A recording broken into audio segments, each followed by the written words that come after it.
សម្រាប់ពុកម៉ែបងប្អូនទាំងអស់គ្នាដែលមានបញ្ហាស្បែកខ្មៅស្រអាប់បែបលក្ខណៈថាអត់រលោងអត់ភ្លឺអត់ស្មូតអីបងប្អូនណាខ្មៅស្អាប់ហើយមើលទៅស្បែកមុខយើងគឺស្ងួតក្រៀមក្រោះតែម្ដងបងប្អូនកុំភ្លេចប្រើប្រាស់ជាមួយនឹងស្លឹកជូតមុខ TWG នេះគឺល្អប្រើមែនតើជាផលិតផលរបស់ចិនហើយមួយប្រអប់មាន55ស្លឹកគឺល្អប្រើមែនតើហើយផលិតផលនេះសំចេញពីជីងកាមបងប្អូនណា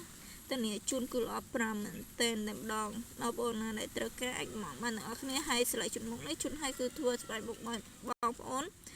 តុនភ្លឺលងឲ្យសចាញ់ចាំងលឿនទៀតបងប្អូនហើយលាមសៅឆាប់ចូលណាបងប្អូនតានីឲ្យ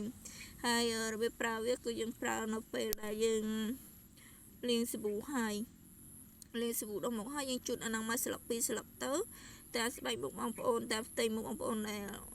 តូចឬធំអីបងប្អូនណាជូតមកស្លឹក2ស្លឹកទៅហើយចាំយើងលាមសៅទៅមកចាំលុបទឹកទៀតទេបងប្អូនណាជូតទៅស្លៃហ្នឹងហើយលាមសៅវាលើទៅធានាឲ្យគឺស្បែកមុខបងប្អូននឹងភ្លឺលោងចែងចាំងលាមសៅឆាប់ចូលឆាប់សលឿនទៀតផងណាបងប្អូនណាអរគុណច្រើនបងប្អូនណាត្រូវការអីអាចកំង